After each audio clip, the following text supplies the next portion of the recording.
میرے پیچھے لڑکیاں دیوانی ہیں اور آپ چاہتی ہیں کہ میں ایک بیوہ سے شادی کر لوں۔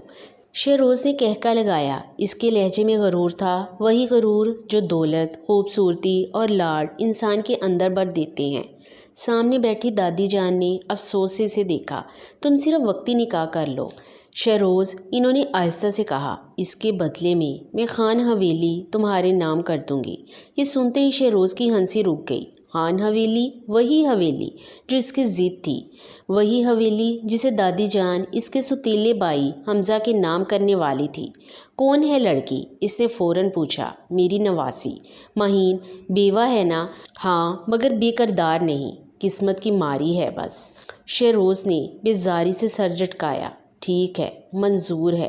مجبور رشتہ۔ اگلے ہی روز نکاح ہو گیا۔ مہین خاموشی سے سفید دوپٹے میں بیٹھی تھی۔ اس کی آنکھوں میں عجیب سی اداسی تھی، جیسے وہ پہلے ہی زندگی سے ہار چکی ہو، جبکہ شہروز پورا وقت موبائل میں مصروف رہا۔ قبول ہے، قبول ہے، مہین کی آواز بمشکل نکلی۔ پہلی ملاقات رات کو جب مہین کمرے میں آئی تو شہروز کھڑکی کے پاس کھڑا تھا۔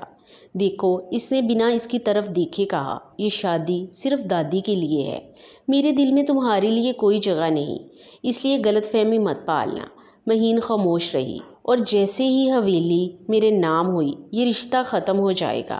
مہین نے پہلی بار اس کی طرف دیکھا۔ فکر نہ کریں، مجھے بھی آپ سے کوئی امید نہیں ہے۔ یہ جواب سن کر شہروز چونکا۔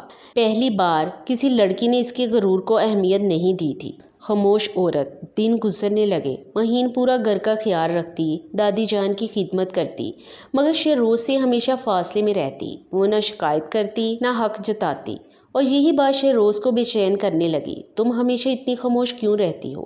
اس نے ایک دن پوچھ لیا۔ مہین ہلکا سا مسکرائی۔ کچھ عورتیں بولنا چھوڑ دیتی ہیں جب زندگی نے سننا چھوڑ دے۔ ایک رات شدید بارش ہو رہی تھی، بجلی چلی گئی۔ اچانک مہین کی چینخ سنائی دی۔ شہروز فوراً بھاگ کر اس کے کمرے میں آیا۔ مہین خوف سے کانپ رہی تھی۔ مجھے اندھیرے سے ڈر لگتا ہے۔ شہروز نے پہلی بار اس کی آنکھوں میں وہ درد دیکھا جو وہ ہمیشہ چھپاتی تھی۔ اس نے آہستہ سے اس کا ہاتھ تھام لیا۔ میں ہوں نا، یہ الفاظ کہتے ہوئے خود شہروز کا دل عجیب انداز میں دھڑکا۔ اب شہروز اسے محسوس کرنے لگا تھا۔ صبح کی چائے، اس کی خاموش دعائیں، دادی جان کے لیے اس کا خیال، سب کچھ۔ ایک بیوہ میں ایسی معصومیت کیسے ہو سکتی ہے؟ وہ خود سے سوال کرنے لگا، اور شاید اس لمحے اس کا غرور ٹوٹنا شروع ہو گیا تھا۔